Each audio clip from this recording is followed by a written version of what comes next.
Langit senja di Bintaro menghitam lebih cepat dari biasanya. Awan menggantung seperti tirai kemuraman, seolah tahu tempat ini bukan terminal biasa. Terminal Bintaro, di mana bau solar, peluh, dan ketakutan berbaur jadi satu. Gilang, pria 30 tahun berwajah tampan dan tubuh kekar, turun dari bas malam eksekutif yang baru saja ia kemudikan dari Solo. Jaket jeansnya sedikit lusuh, namun sorot matanya masih menyala, meski sejenak keraguan menyelinap saat melihat kerumunan preman berseragam bebas di sudut terminal. Seorang sopir tua tampak membungkuk-bungkuk di depan pria berambut pirang belang dengan rantai besi di pinggang.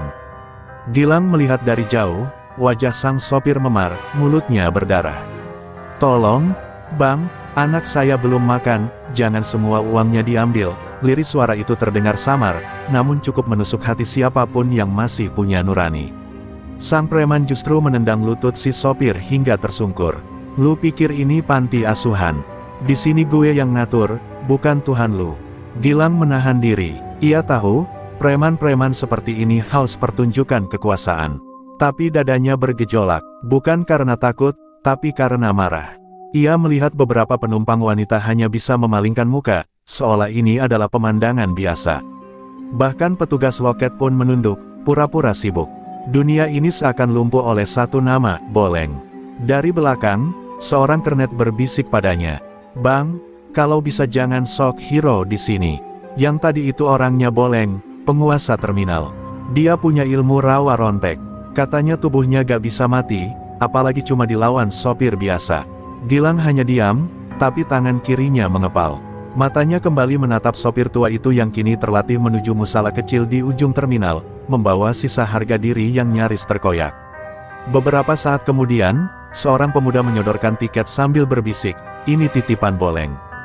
Tiket bas malam harus dari dia. Kalau bapak jual dari sistem resmi, siap-siap ban bas digelembungkan, spion dipecah."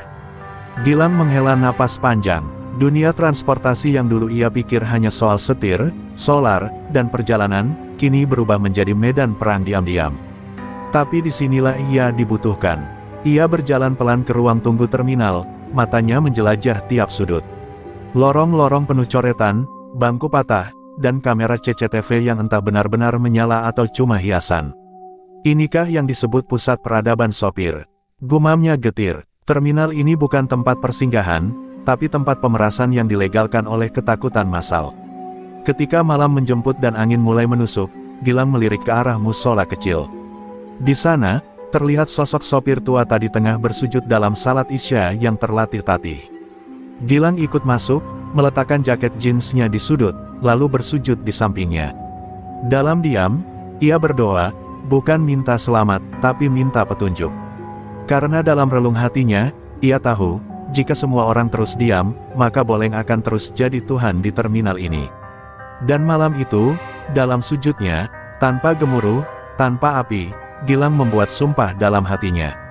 "Aku bukan siapa-siapa, tapi aku tak akan diam." Namanya menggetarkan dinding terminal, bergaung dalam bisik-bisik penuh takut dari mulut para sopir, Boleng. Tak ada yang tahu pasti nama aslinya. Konon dulu ia juga sopir, tapi jiwanya dibeli oleh setan ketika anak dan istrinya tewas dilindas truk di jalur Parung. Sejak itu, ia menolak kemanusiaan. Yang tersisa hanya sosok lelaki bertubuh tinggi besar, mata tajam penuh dendam, dan dada penuh raja hitam yang konon berasal dari ritual rawa terlarang di pedalaman. Sore itu, terminal mendadak riuh. Suara hantaman keras disusul jeritan sopir muda membuat para penumpang menoleh.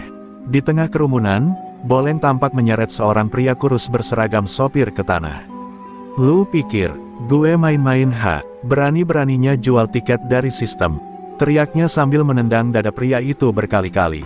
Tidak ada yang berani mendekat. Bahkan satpam terminal pura-pura menoleh ke arah lain. Gilang menyaksikan dari jauh, tubuhnya menegang. Pria yang dihajar itu adalah rekannya, sopir lintas Bogor Kudus bernama Yadi. "Ampun, Bang, istri saya baru melahirkan. Saya butuh uang bersih," lirih Yadi di sela-sela darah yang keluar dari mulutnya. Tapi Boleng seperti kesurupan. Ia mengambil rantai besi dari pinggangnya, mengayunkan tepat ke punggung Yadi, membuat semua yang menonton hanya bisa terdiam dengan mata membelalak. "Tahu gak kenapa gue dipanggil Boleng? Karena gue bolongin hidup siapa aja yang kurang ajar. teriaknya sambil menjambak rambut korban dan menyeringai. Salah satu preman di belakangnya berseru, "Rawa ronteknya ngamuk tuh." Hahaha, Gilang terdiam. Kata itu, rawa rontek, baru didengarnya secara langsung, dan terasa seperti racun yang hendak menetes ke dalam darahnya. Setelah puas menghajar, Boleng berdiri di atas kursi panjang terminal, menatap semua sopir dengan garang. "Dengerin baik-baik, ini tempat gue, gak ada yang boleh main aturan kecuali aturan gue.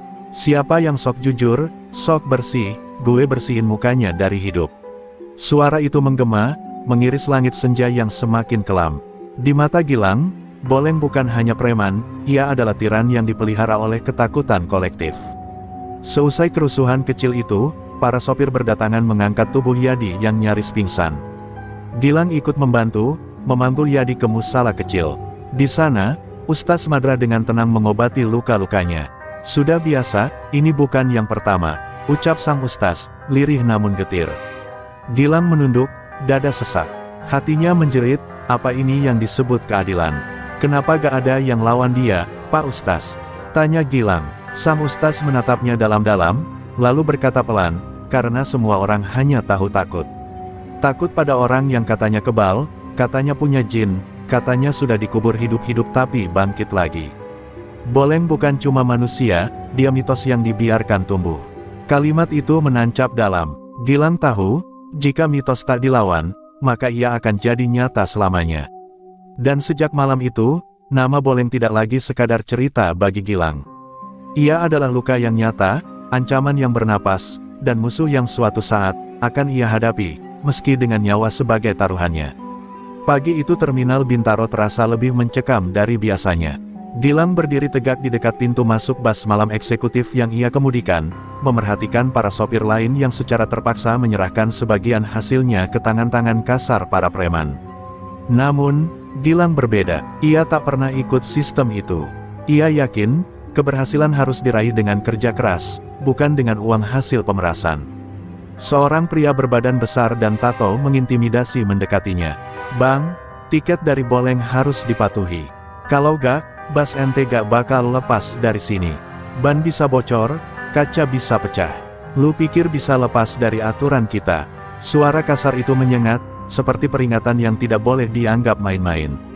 Namun Gilang hanya tersenyum tipis dan menatap pria itu dengan penuh ketenangan.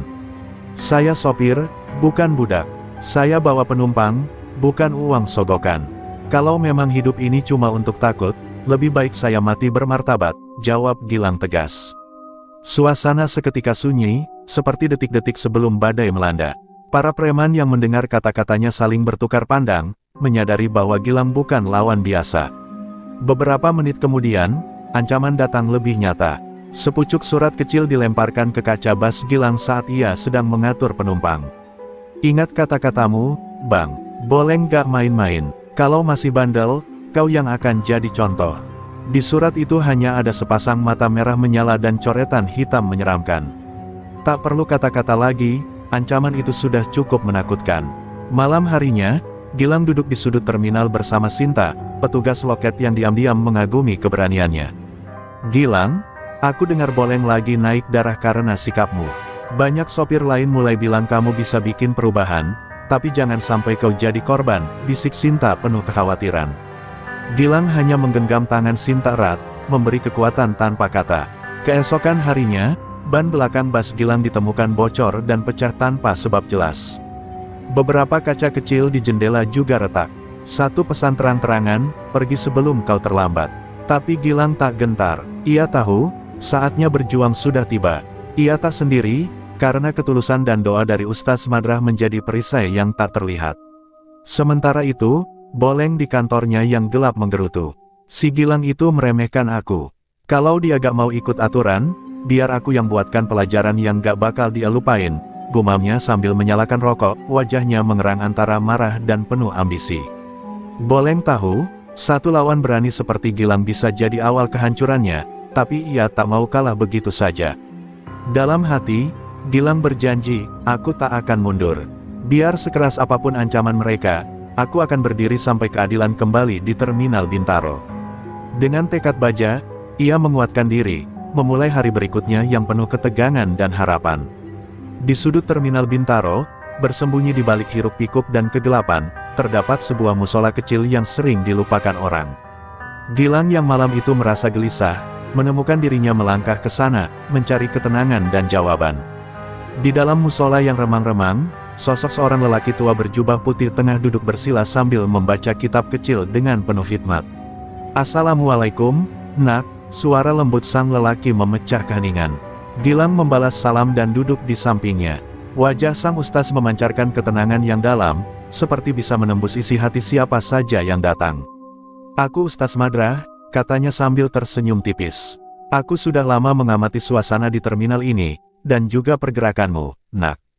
Gilang merasa sedikit terkejut. "Bagaimana Ustaz tahu tentang saya?" tanyanya dengan rasa ingin tahu. Ustaz Madrah hanya menatapnya dalam-dalam dan berkata, "Ada aura berbeda dalam dirimu, Gilang. Aura keberanian dan niat tulus yang sulit ditemukan di tempat seperti ini. Tapi kekuatan saja tidak cukup tanpa bimbingan dan ilmu." Malam itu, Ustaz mulai mengajarkan Gilang berbagai amalan dan doa-doa yang telah diwariskan secara turun-temurun kepada para sopir dan pekerja keras yang berjuang melawan ketidakadilan. Doa ini bukan hanya untuk melindungi tubuhmu dari bahaya, tapi juga untuk menjaga jiwamu agar tetap kuat dan bersih, jelas sang Ustaz. Gilang menyimak dengan penuh perhatian, merasakan ketenangan mulai mengalir di dalam dadanya. Setiap malam setelah giliran mengemudi, Gilang mulai meluangkan waktu untuk belajar dan berlatih amalan dari Ustaz Madrah. Ia merasakan perubahan, bukan hanya dalam fisiknya yang semakin bertenaga, tetapi juga dalam cara berpikir dan keteguhan hatinya.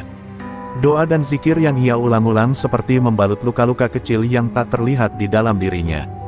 Jangan anggap remeh kekuatan hati dan doa, Nak. Boleng itu kuat, tapi bukan tak terkalahkan. Mitos bisa kita lawan dengan niat yang benar dan ilmu yang hakiki, pesan Ustaz Madrah suatu malam. Kata-kata itu membakar semangat Gilang. Ia mulai percaya bahwa pertarungan ini bukan hanya fisik, tapi juga spiritual. Dalam keheningan musola kecil itu, Gilang mengucapkan doa panjang yang diberikan Ustaz.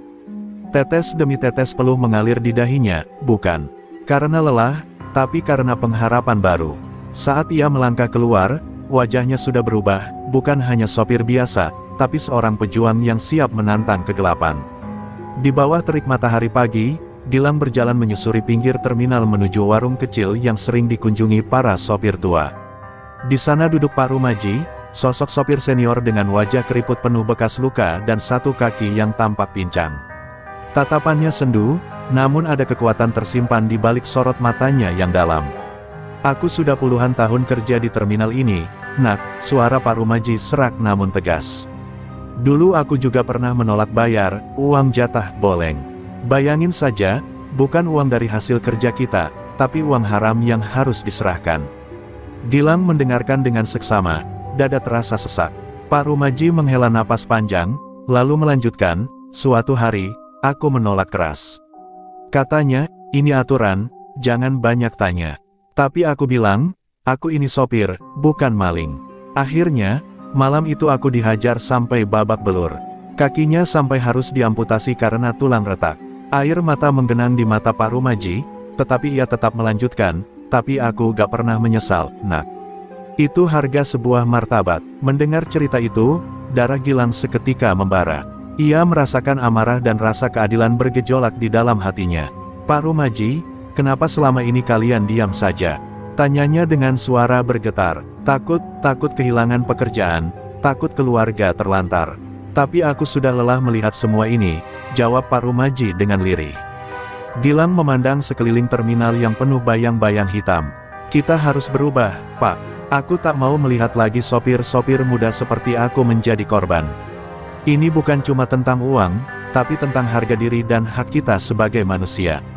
Kata-kata itu keluar dari hati, disertai tekad baja yang mulai mengeras. Pak Rumaji tersenyum pahit dan menggenggam bahu Gilang. "Kalau kau berani, Nak, aku akan berdiri di belakangmu. Tapi ingat, lawan ini bukan orang biasa. Boleng punya kekuatan yang bukan hanya fisik, tapi juga gaib." Gilang mengangguk mantap, "Aku siap, Pak. Dengan doa dan niat tulus, aku percaya keadilan akan menang." Malamnya, Gilang kembali ke musola kecil, duduk bersila sambil menatap langit malam. Kisah Pak Rumaji terus terngiang-ngiang di kepala. Ia tahu, Perjuangan ini bukan hanya untuk dirinya, tapi untuk ribuan sopir yang selama ini hidup di bawah bayang-bayang ketakutan. Ia menunduk, berdoa, dan menguatkan tekadnya lebih dalam lagi. Malam itu, Terminal Bintaro diselimuti remang lampu jalan yang berkelip-kelip lemah. Suara kendaraan beradu perlahan menghilang, berganti dengan desir angin yang membawa dingin menusuk tulang. Gilang duduk bersila di sudut musola kecil, di bawah lampu temaram yang nyalanya hampir padam. Tangannya gemetar saat membuka kitab doa yang diberikan Ustaz Madrah. Air mata mulai mengalir di pipinya, menembus kesunyian yang pekat. Bukan karena rasa sakit, melainkan luapan hati yang selama ini terpendam. Ia memohon pada Yang Maha Kuasa bukan untuk kekuatan membalas dendam, tapi untuk keberanian melindungi yang tak berdaya, para sopir, petugas, dan keluarganya yang selalu menjadi korban kezaliman Boleng. Suara lirih doa dan zikirnya memenuhi ruang kecil itu, seolah membungkus setiap sudut terminal yang gelap dengan harapan. Ya Allah, berikanlah aku kekuatan bukan untuk menghancurkan, tapi untuk membela. Berikanlah aku keteguhan hati agar tak tergoda oleh amarah yang mengoyak jiwa. Hatinya terasa hening, damai, dan sejuk. Setiap malam, Gilang kembali ke musola itu, mengulang amalan yang sama. Ia merasakan perubahan yang tak kasat mata, semangatnya semakin membara, ketakutan yang dulu menghantui mulai pudar digantikan oleh keyakinan bahwa kebenaran akan menang. Ia tahu perjalanan ini berat, tapi keyakinannya tumbuh semakin kuat. Di luar, suara gaduh dan tertawa preman mengalun dari sudut terminal. Tapi di dalam musola kecil itu, Gilang seolah punya benteng tak terlihat yang melindunginya. Aku tidak sendirian, ia bergumam, mengingat pesan Ustaz Madrah bahwa doa adalah senjata paling ampuh. Malam demi malam berlalu, Gilang semakin sering melihat sopir-sopir lain yang diam-diam ikut bergabung dalam doa dan zikir. Meski takut, mereka mulai percaya bahwa ada harapan di ujung gelap. Sebuah gelombang kecil pemberontakan lahir dari ketenangan doa di bawah remang lampu terminal. Ketika fajar mulai menyapa, Gilang berdiri, menatap langit merah jambu di ufuk timur.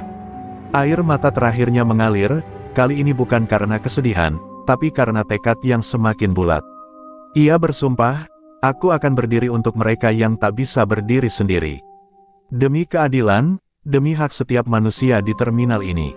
Malam-malam di Terminal Bintaro semakin mencekam. Gilang mulai merasakan tatapan tajam dari bayang-bayang yang mengintai setiap langkahnya. Suara bisikan dan gelak tawa preman semakin sering terdengar saat ia melintasi lorong terminal. Mereka tidak hanya ingin membuatnya takut, mereka ingin ia pergi, lenyap tanpa jejak. Suatu pagi, saat Gilang memeriksa kondisi bas malamnya, ia menemukan ban truk belakangnya disilet dengan silet tajam yang ditancapkan rapi di selaban. Tangan Gilang bergetar, tapi wajahnya tetap tenang. Ini pesan, gumamnya lirih, tapi aku tidak akan mundur. Beberapa jam kemudian, kaca jendela bas dilempar batu kecil dari sudut gelap terminal. Pecahan kaca menghujam kulit jari Gilang saat ia berusaha menutupnya. Tak hanya itu, pada malam hari Gilang juga menemukan pesan-pesan tertulis dengan cat hitam di dinding parkiran, pergi sebelum kau terlambat, dan gambar mata merah menyala yang sama dengan ancaman surat sebelumnya. Satu persatu, kawan-kawan sopir mulai was-was. Mereka tahu Boleng semakin marah, dan Gilang adalah sumber masalah yang harus segera dibereskan. Namun, anehnya, ancaman itu justru membuat Gilang semakin kokoh. Ia merasakan doa dan amalan dari Ustaz Madrah mengalir menjadi energi yang menguatkan. Ketenangan batinnya seperti perisai tak kasat mata yang menangkis setiap serangan yang datang. Mereka hanya bisa mengancam tubuhku, tapi tidak jiwaku, pikirnya dalam hati. Suatu malam, Gilang duduk sendirian di musola, mengamati terminal yang gelap dan sunyi. Jika mereka ingin perang, aku siap. Tapi bukan dengan tangan kosong, bisiknya. Dalam hati, ia merasakan sebuah kekuatan baru yang tumbuh, bukan sekadar keberanian biasa, tapi kekuatan spiritual yang menghantui kegelapan itu sendiri. Di sisi lain, Boleng mengumpulkan anak buahnya, wajahnya berkerut dan marah. Si Gilang ini berani sekali. Kalau dia tak mau tunduk, kita hancurkan saja. Aku tak peduli berapa harga yang harus dibayar. Suaranya bergema di ruang sempit kantor gelapnya. Para preman mengangguk, penuh dendam dan amarah. Malam-malam berikutnya semakin keras. Namun, Gilang tak bergeming. Ia tahu, di balik ancaman dan kegelapan, ada cahaya kecil yang siap menerangi. Dan cahaya itu adalah dirinya, seorang sopir biasa dengan niat luar biasa untuk mengubah nasib terminal yang penuh luka. Terminal Bintaro kini bagaikan ladang pertempuran tanpa senjata, di mana tatapan mata menjadi peluru dan kata-kata dingin menusuk hati. Gilang merasakan setiap langkahnya diikuti oleh bisikan-bisikan penuh ancaman, namun ia berdiri teguh tanpa gentar. Para sopir lain mulai membicarakan namanya dengan penuh harapan dan rasa takut bercampur. Setiap malam, diskusi kecil terbentuk di sudut-sudut terminal, antara sopir-sopir yang mulai merasakan getaran perubahan. "Kau dengar," Gilang mulai lawan Boleng. "Kalau dia bisa, kita juga harus bisa," bisik seorang sopir muda. Namun, di sisi lain, ada yang memilih diam, takut menjadi sasaran. "Lebih baik diam dan hidup daripada mati sia-sia," kata sopir lain dengan wajah penuh kecemasan. Gilang mengamati dinamika ini dengan penuh perhatian. Ia tahu perjuangannya bukan hanya melawan Boleng, tapi juga melawan rasa takut yang membelenggu hati banyak orang. "Jika aku bisa berdiri, mereka juga bisa. Ini bukan perang satu orang, tapi perang seluruh sopir," pikirnya. Suatu malam, di musola kecil yang menjadi pusat harapan, Gilang mengumpulkan beberapa sopir yang berani.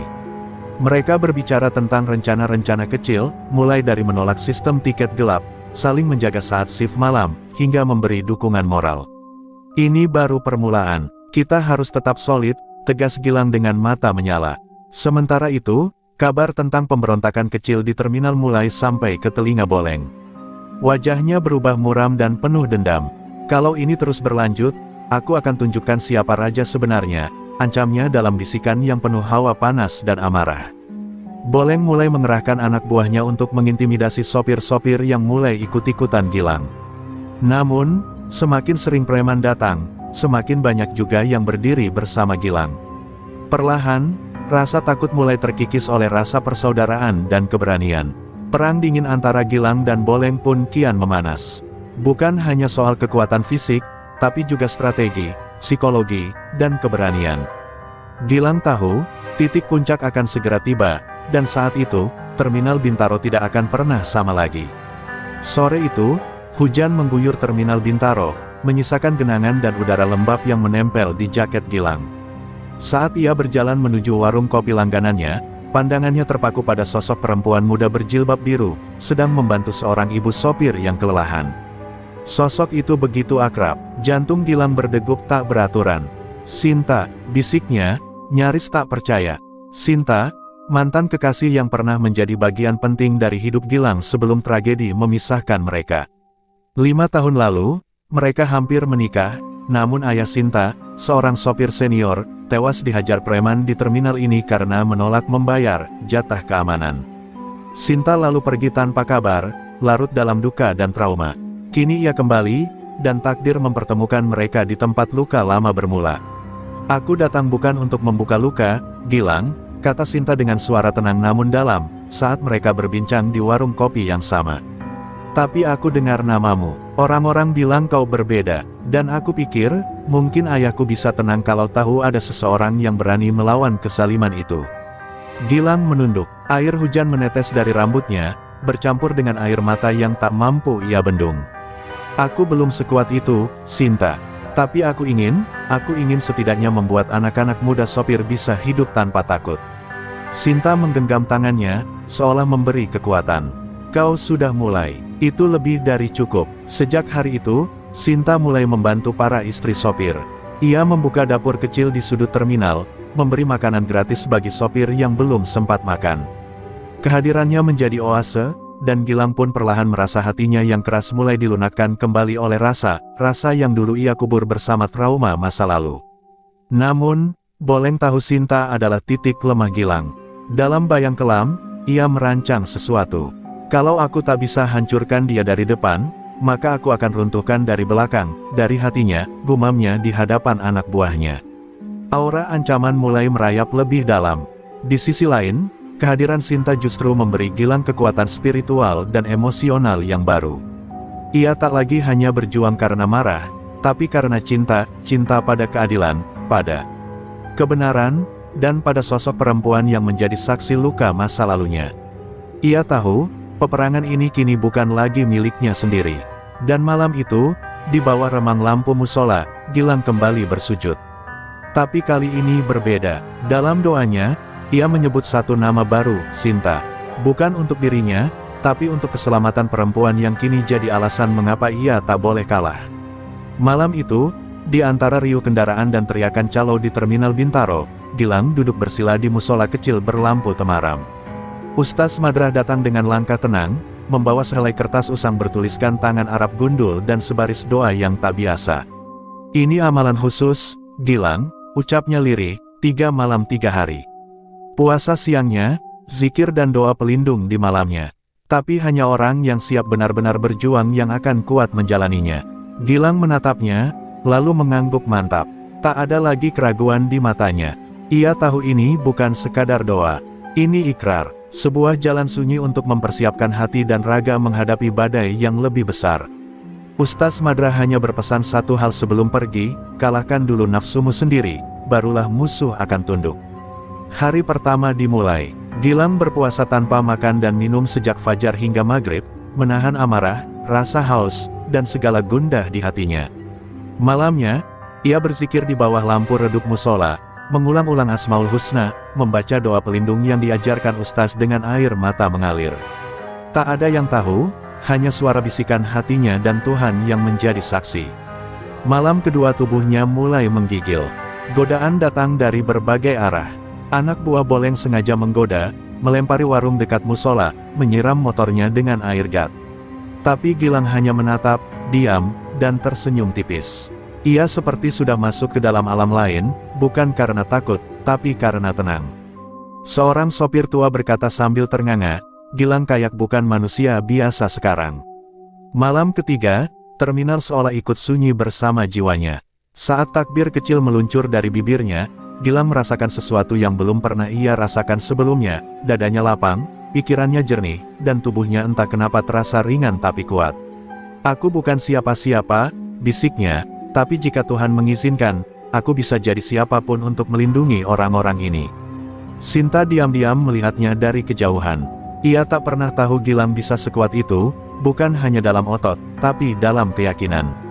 Ia sadar, laki-laki ini bukan lagi Gilang yang dulu. Ia telah menjelma menjadi sesuatu yang lebih, seorang pembela tanpa pamrih, yang sedang ditempa oleh api ujian spiritual. Dan saat fajar hari keempat muncul, Gilang berdiri di halaman terminal. Angin meniupkan jaket jeansnya yang mulai pudar. Di matanya kini ada cahaya. Bukan cahaya kemenangan, tapi kesiapan. Ia tahu, ujian sesungguhnya baru akan dimulai. Malam itu, Gilang tengah duduk santai di warung kopi kecil dekat pos sopir. Angin lembut menyentuh wajahnya, aroma bensin dan gorengan bercampur dalam udara khas terminal. Di seberangnya duduk seorang sopir muda bernama Jeki, yang selama ini tampak ramah dan sering mengantar teh hangat setiap malam Gilang berjaga. Gilang mengira, ia telah menemukan kawan seperjuangan. Ia tak tahu, Jeki menyimpan pisau dalam senyumnya. "Bang, ada info penting," katanya. "Boleng lagi ngumpulin orang di gudang kosong belakang terminal. Mungkin dia mau nyerang besar-besaran. Ayo kita intip duluan, biar siap," ucap Jeki sambil menunduk. Gilang menatapnya tajam sejenak, tapi mengangguk. Dalam hatinya, ia merasa ada yang aneh, tapi ia tetap melangkah. Ia percaya pada Tuhan, lebih dari siapapun. Mereka melewati lorong sempit yang gelap. Lampu-lampu mati, tak ada suara kendaraan, hanya derak sandal dan dengusan napas. Tiba-tiba, dari balik tumpukan kardus dan tong oli, muncul 5 pria bertopeng membawa balok dan besi. Gilang baru hendak berbalik saat pukulan pertama menghantam bahunya. Ia roboh, tapi tak pingsan. Dan dari sudut matanya, ia melihat Jeki, mundur perlahan, lalu kabur tanpa sepatah kata. Pukulan dan tendangan datang bertubi-tubi. Gilang dipukul hingga lututnya berdarah, kepalanya benjol. Tapi ia menutup matanya, dan dalam hati ia mengucap satu doa, "Hasbunallahu wa ni'mal wakil," berulang-ulang, lirih namun yakin. Seolah doa itu menjadi perisai tak kasat mata. Salah satu besi menghantam punggungnya, tapi tak sekeras biasanya. Pelakunya justru memekik, seolah tangannya kesetrum. Para pemukul mulai goyah. Satu demi satu mereka ragu. "Orang ini kebal," teriak salah satu. Gilang bangkit, meski tubuhnya gemetar. Ia berdiri tegak, dengan darah menetes dari bibirnya, tapi mata yang membara tak gentar. Kalian boleh hajar aku, tapi kalian gak akan pernah bisa hajar keadilan. Teriaknya dengan suara yang menggema di lorong gelap itu. Mereka mundur, tak berani lagi melanjutkan. Satu persatu lari terbirit-birit, seolah ada sesuatu yang mengintai mereka dari balik gelap. Gilang terduduk, terengah-engah, menatap langit malam. Ia tahu ini bukan semata kekuatannya. Ini buah dari puasa, zikir, dan doa-doa yang ia pelihara dalam sunyi. Malam itu, untuk pertama kalinya, Boleng tahu, Gilang bukan target mudah. Dan lebih berbahaya dari semua otot dan senjata, adalah keberanian seorang manusia yang bertawakal penuh pada Tuhannya. Kabar tentang selamatnya Gilang dari serangan brutal cepat menyebar seperti angin kencang di tengah malam. Terminal Bintaro berguncang, bukan oleh suara mesin bas, melainkan bisik-bisik para sopir dan kernet yang menyebut satu nama dengan gemetar, Rawa Rontek telah dibangkitkan kembali.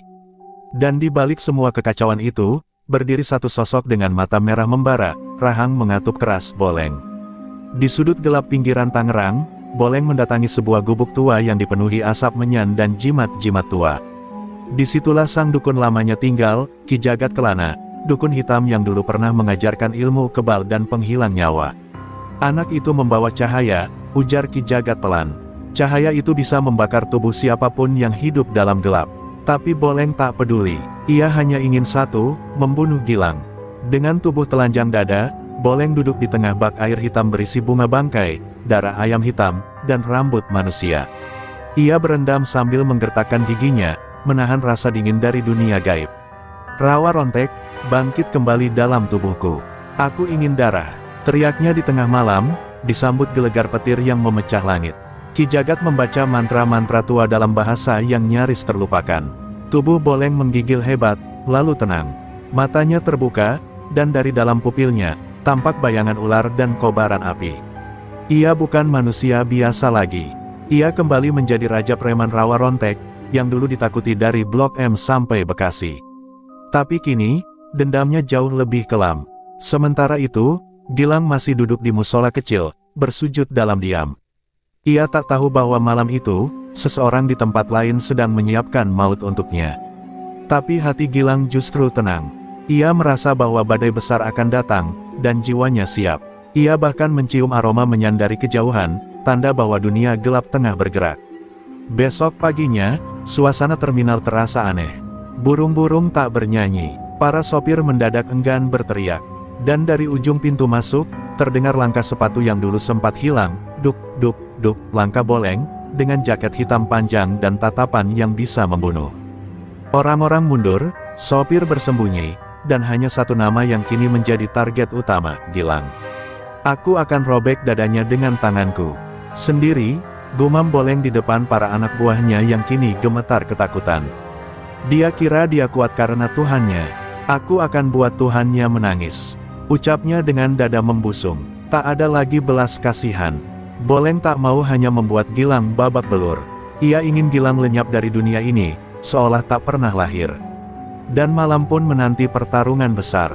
Cahaya dan kegelapan akan kembali berhadapan. Tapi tak semua orang sadar, bahwa yang akan terjadi bukan sekadar duel antar manusia. Ini adalah duel antara jiwa yang dituntun cahaya, melawan raga yang dirasuki kegelapan purba. Langit pagi itu mendung.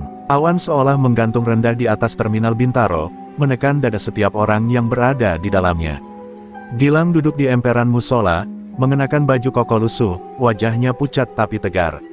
Di hadapannya, selembar kertas kusam dan pena hitam. Tangannya gemetar, tapi ia terus menulis. Kata demi kata keluar dari lubuk hati terdalam, seolah ia sedang menyampaikan pesan terakhirnya pada dunia. Surat itu ia tulis untuk dua orang, Ustaz Madrah, sang pembimbing ruhani, dan Sinta, perempuan yang diam-diam mulai mengisi hatinya. Ia tak tahu apakah esok ia masih bisa berbicara pada mereka. Tapi ia tahu satu hal, duel itu pasti terjadi. Dan ia memilih untuk tidak lari. Kalau aku tak kembali, tulisnya, jangan tangisi tubuhku. Tapi teruskan apa yang telah kita mulai. Ustaz Madrah membaca surat itu dengan tangan bergetar. Air matanya jatuh menimpa huruf-huruf yang ditulis Gilang. Anak ini sudah memilih jalan para wali, gumam sang Ustaz. Ia tahu, sejak malam amalan 3 hari itu, Gilang bukan lagi manusia biasa. Ia adalah nyala kecil dari keberanian dan keadilan di tengah dunia yang membusuk oleh ketakutan dan kekuasaan gelap. Sinta menangis dalam diam. Ia menggenggam surat itu seperti menggenggam nyawa Gilang. "Kenapa harus kamu yang melawan dunia, Lang?" bisiknya. Tapi ia tahu, ia tak bisa menahan. Gilang terlalu keras kepala, terlalu penuh cinta pada orang-orang kecil yang tak punya suara. "Kalau kau pergi, aku tak tahu harus bagaimana," ucapnya lirih sambil menatap langit, seolah berharap takdir bisa dinegosiasikan. Malam itu, sebelum ke musola, Gilang memeluk Pak Rumaji yang tengah duduk memijat kakinya yang cacat. "Kalau besok saya nggak kembali, jaga yang lain ya, Pak. Jangan biarkan sopir-sopir takut lagi," katanya dengan suara parau. Pak Rumaji menatapnya dalam, lalu mengangguk pelan. "Kalau kamu gugur, Lang, kamu bukan mati. Kamu akan lahir dalam nyali kami semua." Gilang berdiri di depan cermin kecil dalam musola, menatap matanya sendiri. Ia melihat seorang lelaki biasa, tapi dengan beban luar biasa. Ia menyeka wajahnya dengan air wudhu, lalu menengadahkan tangan. Doanya malam itu lirih, penuh air mata. Tapi dalam setiap tetesnya, ada kekuatan. Ia bukan berdoa untuk menang. Ia berdoa agar diberi kekuatan untuk tidak takut, bahkan saat maut mengintip di ujung mata. Sebelum tidur, ia menatap langit-langit musola dan tersenyum kecil. "Tuhan, kalau ini memang jalanku, terima kasih sudah izinkan aku melangkah sejauh ini." Ia lalu memejamkan mata, tapi di luar sana, Boleng sudah menyiapkan segalanya. Anak buahnya berkumpul di sebuah gudang tua. Pedang, besi, rantai, bahkan jimat-jimat hitam telah disiapkan. Mereka tak ingin duel, mereka ingin penghancuran total, dan pagi yang akan datang bukan sekadar pagi. Itu adalah hari penentuan, entah Gilang akan jadi cahaya yang menyala abadi, atau nama yang hanya dikenang di balik tangis. Tapi satu hal pasti, ia sudah siap, bahkan jika itu berarti mengorbankan segalanya. Terminal Bintaro nyaris sunyi ketika jarum jam menunjuk pukul 11 malam. Lampu-lampu jalan berpendar lemah, menciptakan bayangan panjang di setiap sudut. Gilang berjalan pelan ke musola, mengenakan jaket jeans kesayangannya yang kini penuh noda debu dan keringat. Matanya sayu, namun tekadnya kian memancar. Di dalam musola, ia membuka tas kecil berisi sejadah dan tasbih kayu pemberian Ustaz Madrah. Dengan suara bergetar, ia memulai zikir panjang, menggetarkan ruang sepi dengan lantunan, "Subhanallah, Alhamdulillah, Allahu Akbar." Tetes demi tetes air mata mengalir, bukan dari takut, melainkan dari kerendahan hati dan kesiapan menjemput takdir. Setelah zikir, ia mengeluarkan botol kecil berisi air wudhu yang telah didoakan Ustaz. Satu persatu roda bas malam eksekutif yang ia kendarai diberkahi, dari ban depan hingga jok penumpang. Ia memohon agar setiap lekuk besi dan mesin itu menjadi saksi perjuangannya, dan agar setiap perjalanan selanjutnya dipenuhi keberkahan, bukan petaka.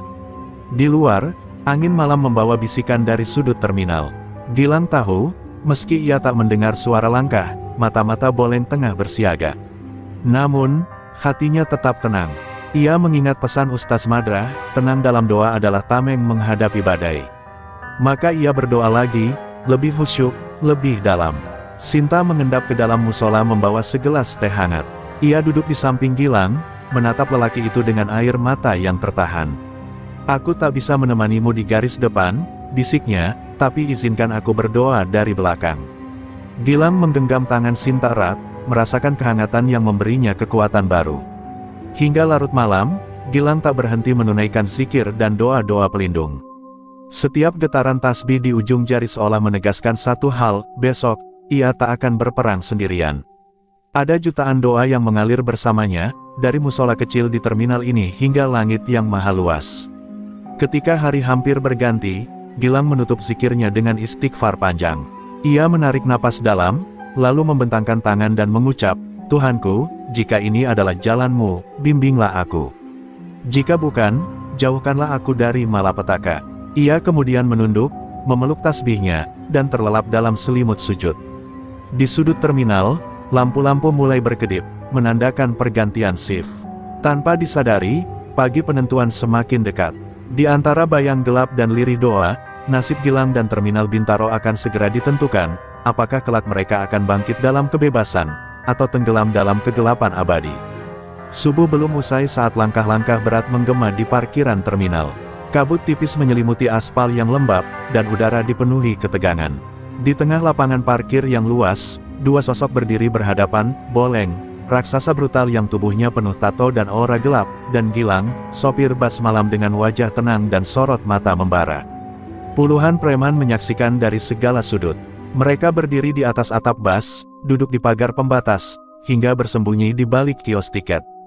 Tak satu pun berani mendekat. Semua tahu, pagi ini bukan sekadar adu fisik.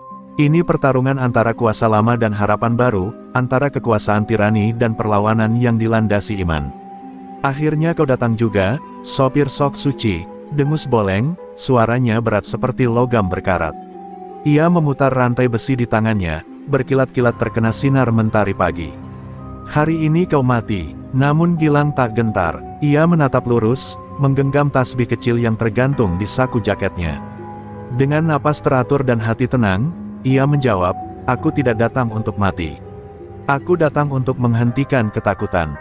Kalimat itu menggema, menamparkan wajah para preman yang selama ini tunduk pada teror Boleng. Lalu, tanpa aba-aba, Boleng menerjang. Rantai besinya meluncur ke arah kepala Gilang. Tapi Gilang sudah bersiap. Dengan gesit ia menunduk, lalu menyentakkan siku ke perut Boleng. Dentuman keras terdengar. Tubuh Boleng mundur satu langkah, tampak terkejut. Ia tak menyangka Gilang mampu melawan sekuat itu. Pertarungan pun berubah menjadi duel brutal. Boleng menyerang membabi buta dengan pukulan dan tendangan. Gilang menghindar, membalas seperlunya. Ia tak bertarung dengan kemarahan, tapi dengan kendali. Setiap gerakan seakan menyatu dengan irama doa dalam hatinya. Di sela napasnya yang berat, bibirnya tetap komat kamit, "Ya Hayu, Ya Qayyum, bi rahmatika astagits." Boleng semakin kalap. Ia mencabut pisau kecil dari sepatu dan menyerang membabi buta. Sebilah luka menggores bahu Gilang, tapi ia tak jatuh. Justru dari luka itu, semangatnya semakin menyala. Ia menangkap lengan Boleng, memelintirnya, dan menjatuhkan sang preman ke aspal dengan hentakan keras. Suasana hening sejenak. Para preman menahan napas. Boleng, si rawa rontek, kini tersungkur dengan darah di mulut dan tatapan goyah. Gilang berdiri di atasnya, tubuh bergetar, bukan karena takut, tapi karena sadar, ia telah melangkah ke titik tanpa balik. Terminal kini melihat harapan baru di wajah sopir bas yang tak kenal menyerah ini. Tapi ini belum akhir. Boleng masih menggeliat, dan mata para preman mulai menyala, antara dendam, takut, dan kebingungan. Gilang bersiap. Jika darah harus mengalir lagi demi membebaskan tempat ini dari tirani, maka ia rela menjadi hujan pertama yang membasahi aspal kering keadilan. Tubuh Boleng masih menggeliat di tanah. Matanya merah menyala, mulutnya menggeram seperti binatang terluka. Gilang mundur satu langkah, menatap dengan waspada. Tapi di balik amarah dan kekuatan liar itu, Ustaz Madra pernah berbisik, tak ada ilmu hitam yang sempurna. Semua ada celahnya. Rawa rontek pun punya titik lemah. Dan Gilang mengingat jelas, titik itu ada di tengkuk, tepat di bawah rambut terakhir. Tempat sang dukun menyematkan kunci raja lewat paku gaib. Jika dihantam dengan niat suci dan doa yang tepat, maka pertahanan Boleng akan rontok, bahkan bisa membalikkan ilmunya menjadi bumerang mematikan. Ketika Boleng berusaha bangkit, Gilang menutup mata sejenak. Tangannya merogoh dalam jaket dan menggenggam batu kecil dari Ustaz Madra, sebuah batu karomah yang telah ia doakan selama 3 malam 3 hari. Lalu, dengan satu gerakan cepat dan teriakan, "Allahu Akbar," Gilang menghantamkan batu itu ke tengkuk Boleng. Jeritan Boleng menggema seperti suara setan terbakar. Tubuhnya kejang-kejang, dan dari punggungnya menyembur asap hitam. Para preman yang menyaksikan mulai mundur ketakutan. Bau belerang memenuhi udara. Boleng berguling-guling, berteriak dalam bahasa yang tak dimengerti. Ia bukan lagi manusia, melainkan wadah dari kekuatan gelap yang kehilangan kendali. Tiba-tiba, tubuh Boleng terdiam. 1 detik, 2 detik, lalu matanya membelalak, kesurupan. Suaranya berubah jadi parau dan dalam, seperti banyak suara berbicara bersamaan. "Kau lancang, manusia, ini tubuh kami, ini rumah kami." Gilang tak gentar, ia hanya berdiri, terus melantunkan ayat kursi dan doa-doa perlindungan, meski dadanya sesak dan darah terus menetes dari lengannya. Tubuh Boleng mulai gemetar hebat. Lalu, di luar nalar, api mulai muncul dari pori-pori kulitnya. Bukan api biasa, tapi api gelap berwarna ungu tua. Ilmu rawa rontek yang tak terkendali mulai membakar wadahnya sendiri. Para preman berteriak panik, sebagian lari, sebagian bersujud ketakutan. Dalam hitungan detik, tubuh Boleng terbakar habis. Hanya tersisa bau menyengat, tanah yang hangus, dan sepasang rantai besi yang kini meleleh seperti lilin. Tak ada jasad, tak ada suara, hanya sunyi dan bayangan lelaki bernama Gilang yang berdiri tegak di tengah abu kekuasaan hitam yang tumbang. Terminal pun hening, dan di tengah kekosongan itu, terdengar sayup-sayup suara azan subuh berkumandang. Gilang menunduk, air matanya jatuh, bukan karena kemenangan, tapi karena beban. Yang baru saja ia pikul telah merampas bagian dari jiwanya yang tak akan pernah kembali seperti semula. Matahari pagi menembus sela-sela atap terminal yang dulu muram. Udara yang biasanya penuh umpatan dan bau keringat hari itu terasa berbeda. Lebih ringan, lebih damai. Para sopir berdiri di sekitar parkiran yang semalam menjadi medan duel berdarah. Tak ada lagi Boleng, tak ada lagi teriakan kasar atau pemalakan terang-terangan. Yang tersisa hanyalah bisik-bisik keheranan dan wajah-wajah yang kembali punya harapan. Gilang duduk di kursi depan bas tuanya. Kemejanya robek, lengannya masih dibalut perban, tapi sorot matanya tenang. Ia menatap ke arah musola kecil di sudut terminal, tempat di mana dulu ia menangis dalam sujud sunyi. Kini, musola itu jadi ramai. Sopir-sopir yang dulu takut mampir kini datang bergantian untuk salat, bersyukur atas bebasnya terminal dari jerat premanisme. Para preman anak buah Boleng tak ada yang berani menetap. Sebagian kabur malam itu juga, sebagian menyerah dan diproses oleh pihak berwajib setelah Ustaz Madrah dan warga menyerahkan bukti-bukti ke polisi. Banyak yang akhirnya bertobat, mengaku kalau mereka hanya ikut-ikutan karena takut pada Boleng. Gilang tak membalas dendam, ia hanya berkata, kalau kalian mau berubah, ini saatnya. Pemerintah daerah pun turun tangan. Terminal Bintaro dinyatakan sebagai zona bebas pungli. CCTV dipasang, koperasi sopir didirikan, dan Ustaz Madrah diangkat menjadi penasihat spiritual komunitas terminal. Bahkan beberapa petugas dishub yang dulu tutup mata akhirnya dimutasi setelah desakan warga. Namun, Gilang tetap menolak disebut sebagai pahlawan. Saat wartawan dan aktivis datang mewawancarainya, ia hanya menjawab lirih, "Saya cuma sopir." Sama seperti mereka yang tiap hari nyetir demi anak istri. Kalau hidup ini cuma untuk takut, lalu untuk apa kita dilahirkan? Sinta, yang kini semakin dekat dengannya, tersenyum dari kejauhan. Ia tahu luka di dada Gilang tak akan sembuh begitu saja. Tapi ia juga tahu, di sanalah tinggal keberanian yang tak bisa dibeli, keberanian untuk melawan, bukan demi nama, tapi demi harga diri manusia kecil yang selama ini diinjak-injak. Terminal Bintaro kini hidup kembali. Anak-anak kecil berlarian, para pedagang bisa berjualan tanpa bayar jatah, dan sopir-sopir bisa narik tanpa was-was. Sebuah spanduk besar terbentang di gerbang terminal. Terminal ini milik rakyat, bukan para penindas. Dan di pojok terminal, seorang pria bersorban putih tersenyum bangga, Ustaz Madrah. Di sampingnya, Gilang menunduk khusyuk, bersyukur, karena yang tumbang bukan hanya Boleng, tapi sistem ketakutan yang selama ini membelenggu mereka semua. Setelah hiruk-pikuk mereda, Gilang mulai berpikir lebih jauh. Ia bukan hanya sopir lagi, tapi simbol perlawanan. Banyak sopir muda datang padanya, meminta bimbingan. Beberapa ingin belajar keberanian, sebagian ingin belajar doa-doa dari Ustaz Madrah. Terminal kini bukan hanya tempat singgah bas dan angkot, tapi ladang harapan baru. Namun di hati Gilang, ia tahu waktunya di tempat ini mungkin tak lama lagi. Suatu malam, di warung kopi ujung terminal, Gilang duduk berdua dengan Ustaz Madrah. Udara terasa hening, hanya suara jangkrik dan dengung lampu neon yang terdengar. "Saya merasa tugas saya di sini sudah selesai, Ustaz," ujar Gilang perlahan. Sang Ustaz hanya menatapnya dalam-dalam. "Tapi tugasmu untuk umat belum selesai, nak. Ini baru awal." Esoknya, Gilang mengajak Sinta naik ke atas bas. Mereka menatap horizon dari atas atap kendaraan yang kini menjadi simbol perlawanan. "Apa kamu akan pergi jauh lagi?" tanya Sinta. Gilang tersenyum. "Mungkin, tapi bukan untuk kabur, untuk membawa semangat ini ke tempat-tempat lain. Masih banyak terminal yang tercekik oleh premanisme. Kalau aku bisa bantu, aku akan bantu." Sinta menggenggam tangannya erat. "Aku ikut." Gilang hanya menatap matanya, dan diam. Ia tahu Sinta juga punya luka yang belum sembuh, dan cinta mereka bukan soal kata, tapi tentang jalan panjang yang mereka tempuh bersama. Mereka tak banyak bicara hari itu, hanya duduk berdua, mendengarkan kota yang mulai berubah. Di balik layar, beberapa pejabat yang dulu terlibat dalam sistem boleng mulai gusar. Nama Gilang makin dikenal. Videonya saat membacakan doa sebelum duel tersebar di media sosial. Banyak komunitas sopir mulai mengundangnya, meminta ia datang dan membantu membenahi tempat mereka. Bahkan beberapa LSM dan tokoh nasional mulai menyoroti kasus ini sebagai simbol perlawanan akar rumput. Gilang sadar, keberaniannya bisa jadi pemicu perubahan di luar dugaannya. Tapi ia juga sadar, semakin tinggi ia naik, semakin besar taruhannya. Ia bukan lagi orang biasa. Jangan pernah berubah jadi sombong, kata Ustaz Madras suatu hari. Ilmu yang kau bawa bukan untuk pamer, tapi untuk memayungi yang lemah. Sore itu, Gilang berpamitan kepada komunitas sopir terminal Bintaro. Ia tak pidato panjang, hanya membungkuk dan berkata, kalau nanti kalian lihat bus saya mampir di terminal kalian, bukan karena saya hebat. Tapi karena saya percaya, rakyat kecil seperti kita tak boleh lagi diam.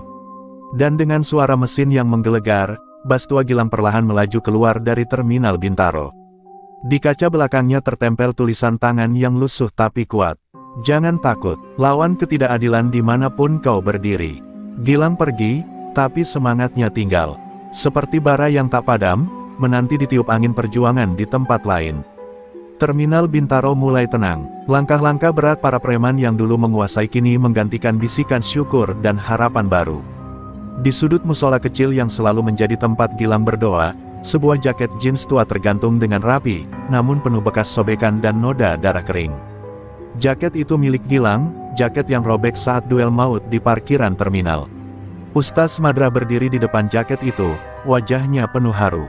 Ia mengangkat tangan dan mengucap doa-doa, mengingatkan semua orang bahwa jaket itu bukan sekadar kain lusuh, tapi simbol perlawanan rakyat kecil terhadap kezaliman yang selama ini menindas mereka. Sopir-sopir yang berkumpul mengangguk penuh semangat, merasakan getaran harapan yang tersimpan dalam potongan kain itu.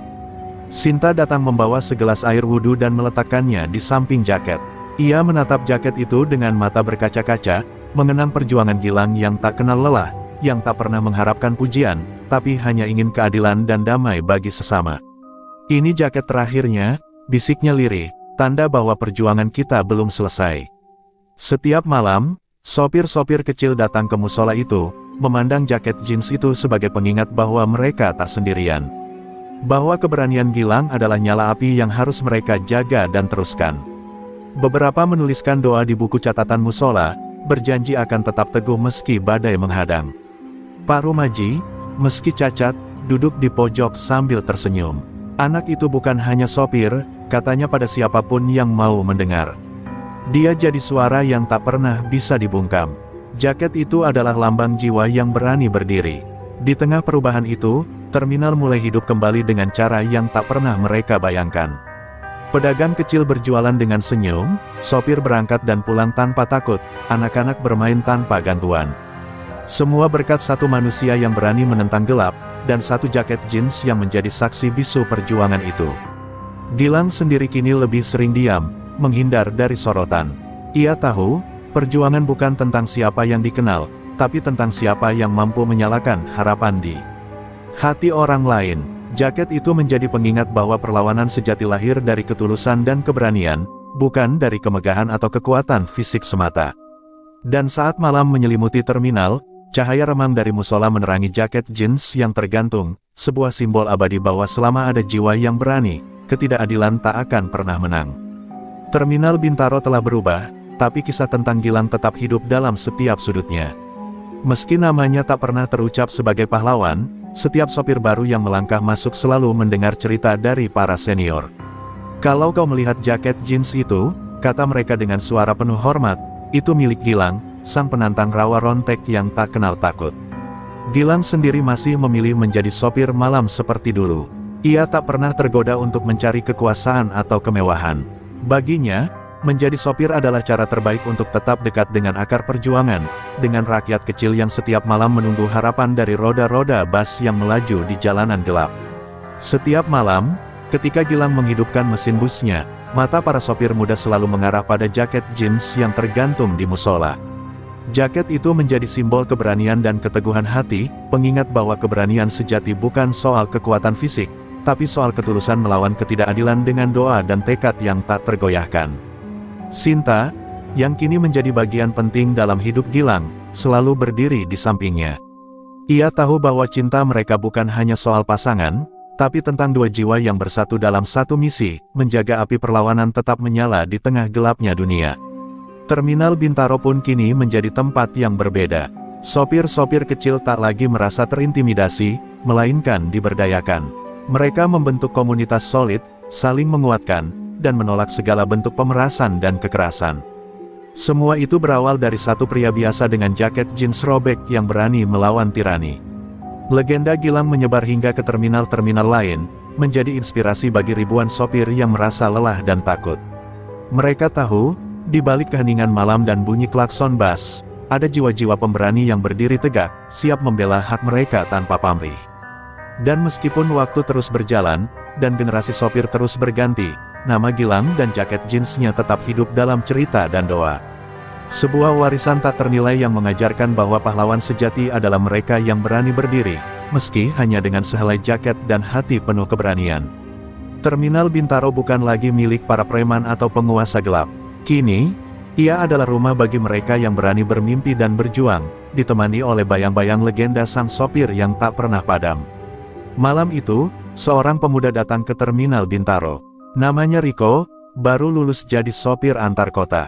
Tangannya masih gemetar saat memegang setir, apalagi saat melihat kerasnya dunia terminal. Namun matanya terpaku pada satu benda yang tergantung di musola terminal, jaket jeans robek, penuh bercak hitam, dan nama, Gilang, yang tersulam di kerah belakang. Ia bertanya pada penjaga musola, apa benar ini milik Gilang? Penjaga itu tersenyum samar, kalau kamu bertanya begitu, berarti kamu belum siap jadi sopir di sini. Tapi kalau kamu bisa merenung di bawah jaket itu dan tetap memilih melawan ketidakadilan, mungkin kamu penerusnya. Riko terdiam. Malam itu ia salat di musola, menghadap jaket itu. Di luar, beberapa calo liar masih mencoba hidupkan sistem lama, tapi tak satu pun berani terang-terangan. Gilang memang sudah tak terlihat, tapi semangatnya terasa di setiap bis yang berangkat. Ketika Riko memutar kunci dan menghidupkan mesin pertama kalinya sebagai sopir resmi, ia berbisik sendiri, kalau hidup cuma untuk takut, lebih baik aku mati. Bermartabat, kata-kata Gilang, kini jadi sumpah para sopir muda. Gilang tak pernah muncul lagi di terminal setelah malam duel itu. Ada yang bilang ia pindah ke jalur lintas timur Sumatera. Ada yang bilang ia mengantar logistik bantuan ke daerah bencana. Bahkan ada sopir yang bersumpah pernah melihat sosoknya menolong sopir truk yang nyaris dibegal di jalur sepi, jaketnya sudah diganti, tapi mata dan doanya masih sama. Legenda Gilang bukan hanya hidup di Terminal Bintaro. Ceritanya menyebar dari warung sopir ke warung sopir, dari terminal ke terminal. Kadang berlebihan, kadang samar, tapi satu hal yang pasti, namanya membuat para pemalak waspada dan para sopir kecil punya harapan. Di musola terminal, jaket jeans itu tetap tergantung. Kadang ada yang memotretnya, kadang ada yang menangis di bawahnya. Tapi tidak pernah ada yang berani menyentuhnya. Karena bagi mereka, jaket itu bukan kain biasa. Itu adalah bendera perlawanan, yang akan terus berkibar selama masih ada sopir yang berani melawan kezaliman, walau hanya dengan doa dan kemudi.